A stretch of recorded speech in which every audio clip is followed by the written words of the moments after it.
pasal 14 ayat 13 sampai dengan yang ke-16, demikian firman Tuhan.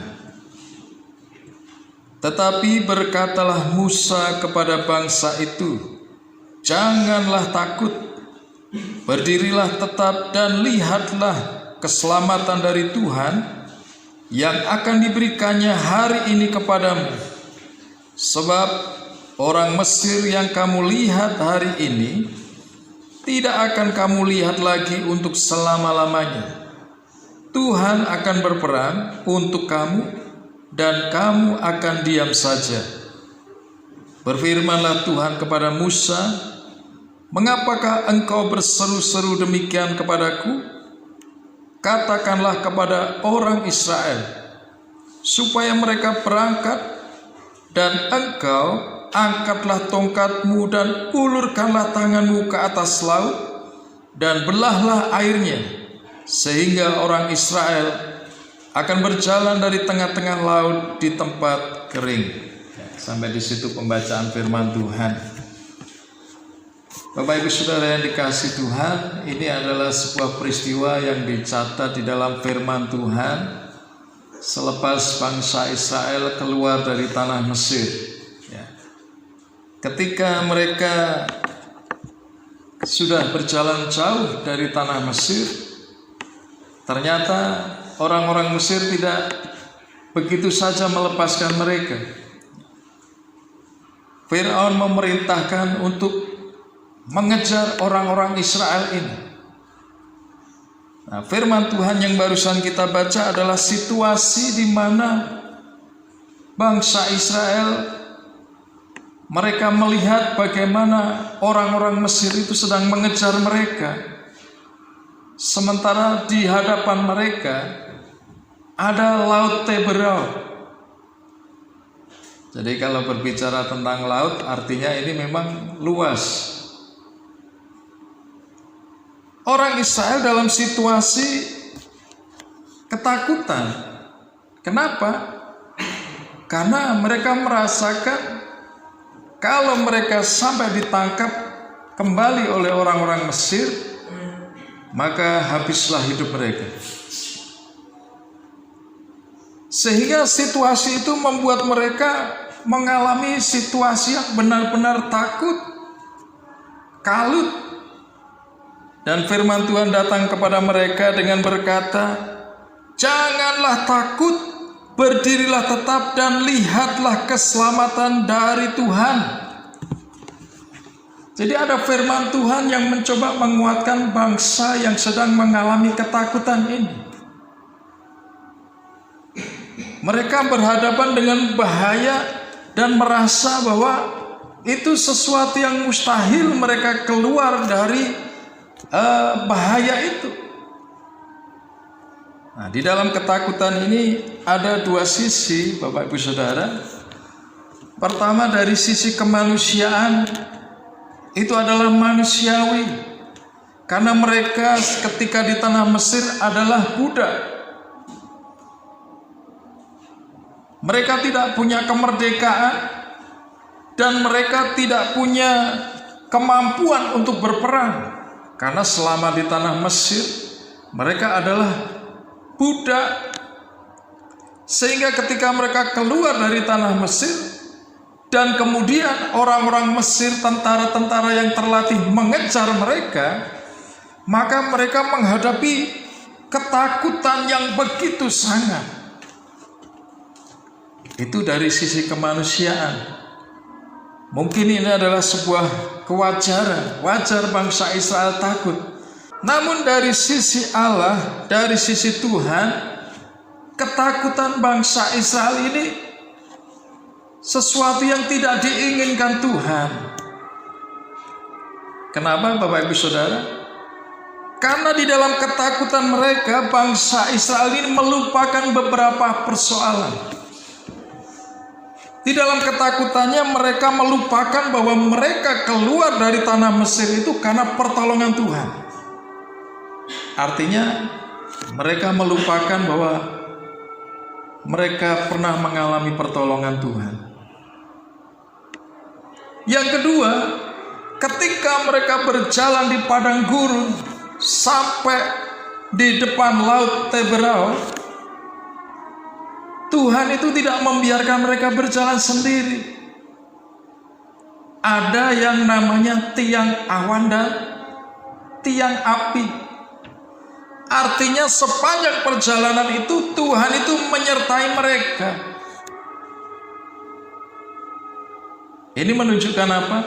Menunjukkan bahwa bangsa Israel melupakan bahwa Tuhan itu sedang menyertai mereka.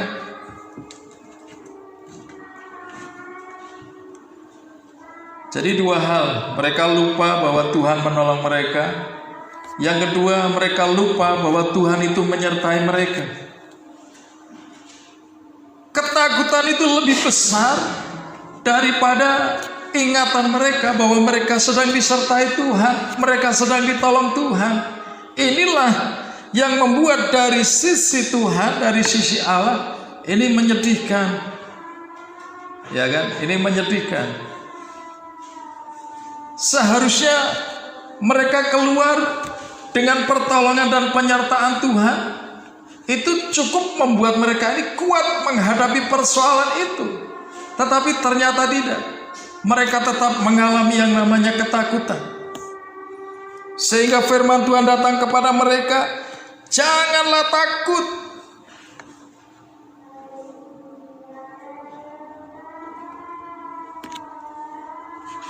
Bapak Ibu Saudara yang dikasihi Tuhan, dari peristiwa ini kita perhatikan bahwa ada makna teologis yang perlu kita renungkan di dalam kehidupan kita.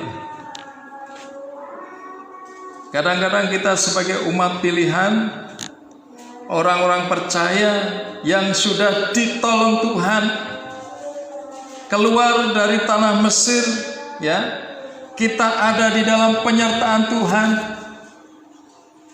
Artinya kita sudah ditolong dari kuasa maut, ya, menjadi milik Tuhan. Itu sama seperti orang Israel yang keluar dari tanah Mesir.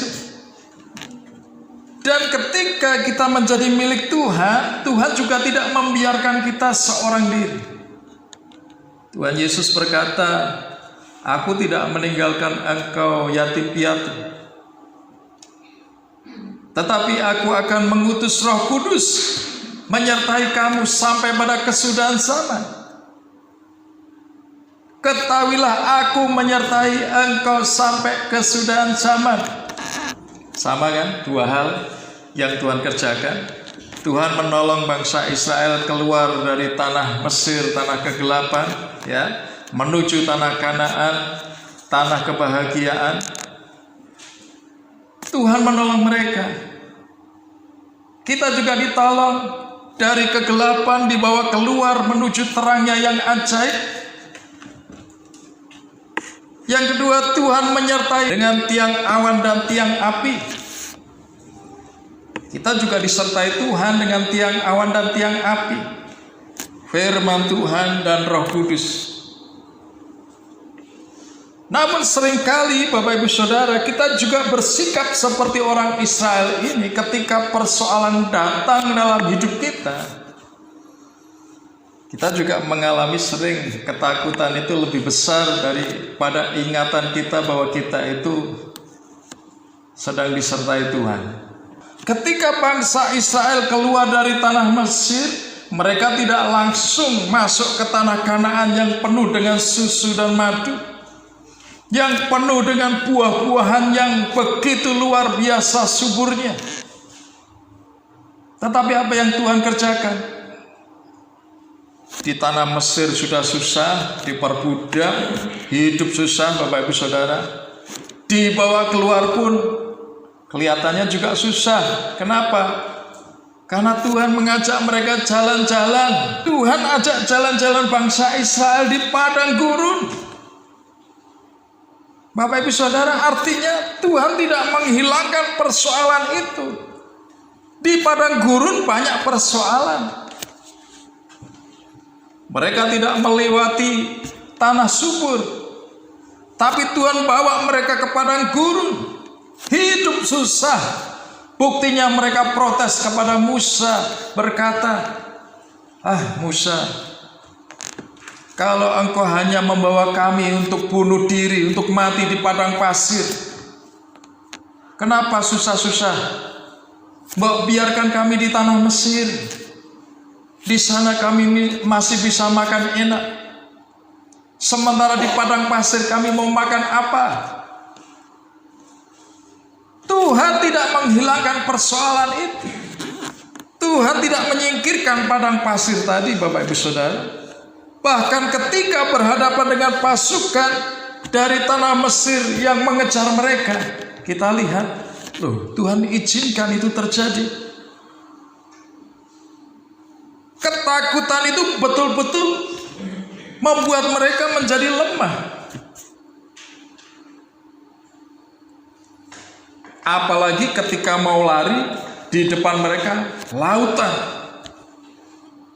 Artinya kadang-kadang Tuhan membawa kita kepada jalan buntu, sesuatu yang mustahil. Tidak mungkin, di luar kemampuan kita, Bapak Ibu Saudara.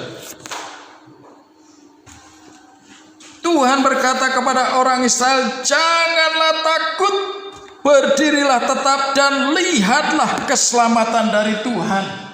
Luar biasa, Bapak Ibu Saudara. Tuhan tidak pernah meninggalkan. Mereka bisa selamat dari tangan musuhnya, orang-orang Mesir. Itu juga kemurahan Tuhan. Ada hal yang harus dilakukan oleh orang Israel. Pertama adalah mereka harus melawan ketakutannya. Firman Tuhan berkata, jangan takut, berdirilah tetap dan lihat keselamatan. Orang yang takut itu biasanya tidak bisa berdiri tegak, lemes, ya kan? Suruh memandang ke depan gini, sudah tidak bisa mandang. Kenapa? Karena tidak punya harapan. Tetapi firman Tuhan berkata kepada setiap orang percaya yang mungkin juga mengalami masalah dan ada di dalam ketakutan, jangan takut. Yang kedua, berdirilah tetap.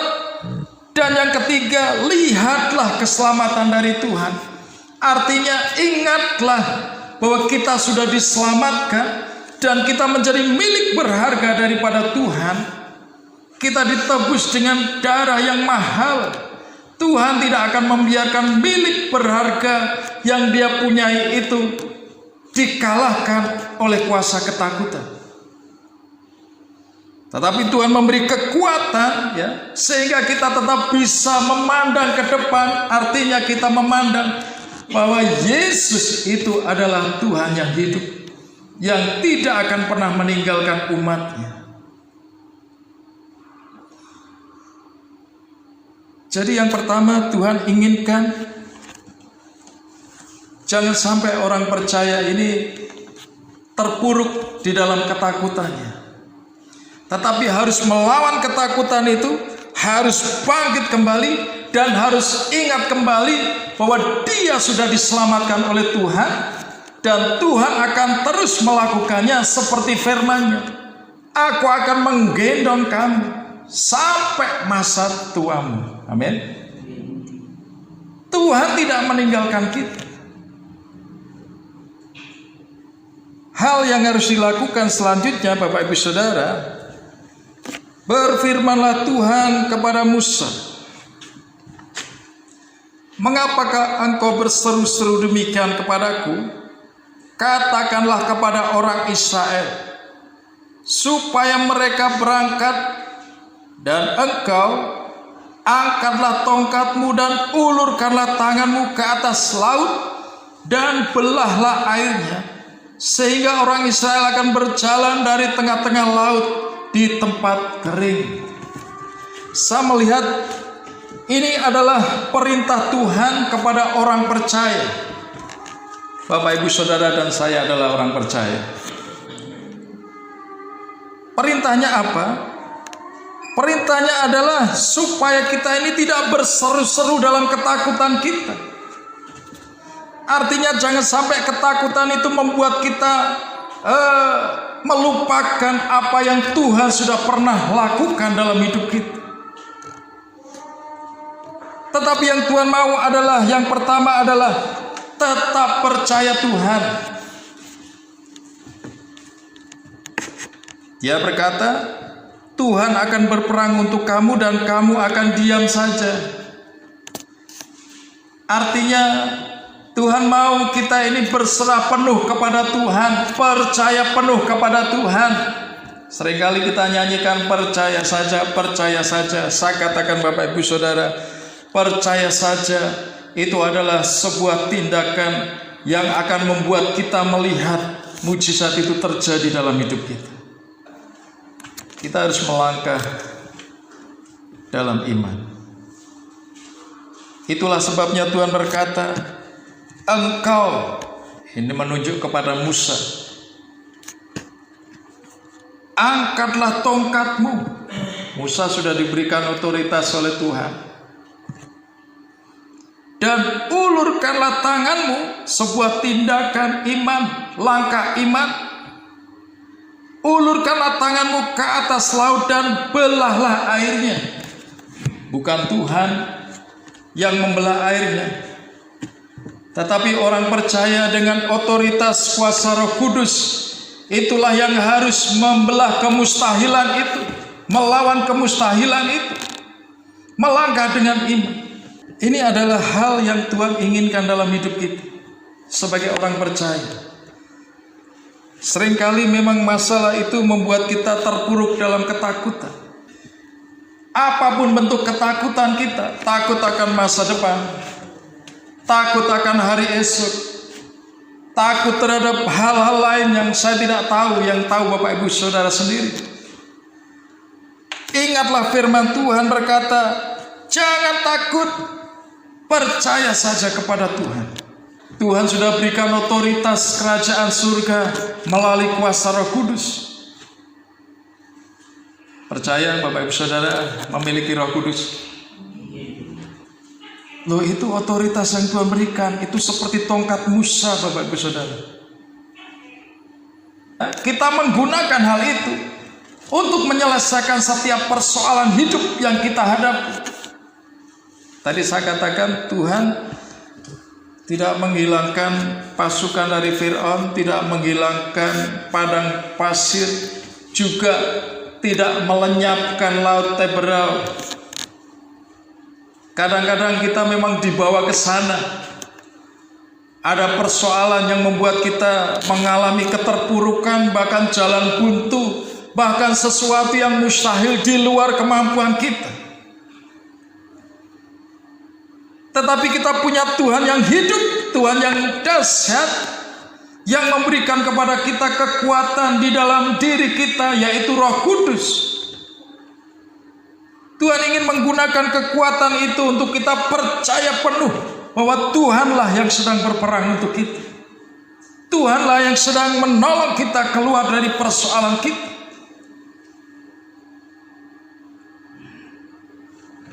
Percaya dan melangkah dalam iman. Tentunya dibutuhkan ketika kita berhadapan dengan persoalan. Dan kita bisa menggunakannya. Firman Tuhan berkata satu hal yang bisa kita lakukan. Duduk diam di bawah kaki Tuhan. Itulah penyerahan sepenuhnya kepada Tuhan. Itulah kekuatan iman yang sesungguhnya. Bahwa kita berkata kepada Tuhan, aku percaya Tuhan. Dan ketika kita duduk diam di bawah kaki Tuhan, maka Tuhanlah yang bertindak, Tuhanlah yang berperang. Dan ketika kita melangkah di dalam iman percaya kita kepada Tuhan, Bapak Ibu Saudara, Tuhan menyediakan banyak jalan keluar. Tuhan sanggup membuat laut Teberau itu mungkin dibekukan, beku begitu saja bangsa Israel bisa melewati, atau mungkin menggantinya dengan tanah yang keras. Tetapi Tuhan tidak lakukan itu. Tuhan tetap membiarkan laut itu seperti itu. Tetapi Tuhan berikan kuasa kepada Musa untuk membelahnya. Coba Bapak Ibu Saudara bayangkan, kalau Musa tidak punya iman yang kuat, tidak punya rasa percaya kepada Tuhan? Bisa tidak? Tidak bisa. Secara manusia, Musa mau mukul air laut itu 1000 kali, Bapak Ibu Saudara, tidak akan terbelah. Tetapi karena Tuhan sudah memberikan kuasa itu, dan tinggal Musa melangkah dengan kuasa yang ada, siapa yang membelah laut itu? Ya Tuhan sendiri. Ketika kita menggunakan kuasa Roh Kudus, melangkah dengan iman dan berkata, saya percaya, mujizat terjadi, pertolongan terjadi. Maka hal itu terjadi karena Tuhanlah yang menolong kita semuanya. Amin. Bapak Ibu Saudara yang dikasihi Tuhan, melalui peristiwa orang Israel yang berhadapan dengan orang-orang Mesir dan Laut Teberah, bisa kita renungkan dalam hidup kita bahwa ini adalah gambaran orang-orang percaya. Orang-orang percaya tidak dibawa ke jalan tol yang begitu saja halus mulus, cepat sampai tujuan, tidak. Tetapi Tuhan memproses hidup orang percaya supaya memiliki kualitas seorang yang benar-benar kuat di hadapan Tuhan, sehingga ditempa dengan persoalan, ditempa dengan permasalahan, tetap kuat. Dan melalui persoalan yang terjadi dalam hidup orang percaya, Tuhan ingin mengajarkan kepada kita bahwa kita tidak berjalan sendiri, tetapi penyertaan Tuhan melalui kuasa Roh Kudus, itulah yang membuat kita bisa menyelesaikan setiap persoalan yang kita hadapi dengan pertolongan Tuhan, dengan cara Tuhan. Kalau kita menyaksikan cinta kemurahan Tuhan, saya yakin dan percaya Bapak Ibu Saudara punya banyak kesaksian. Kalau kita berbicara tentang kebaikan Tuhan, Bapak Ibu Saudara juga saya yakin punya kesaksian itu. Nah, itulah yang selalu kita ingat.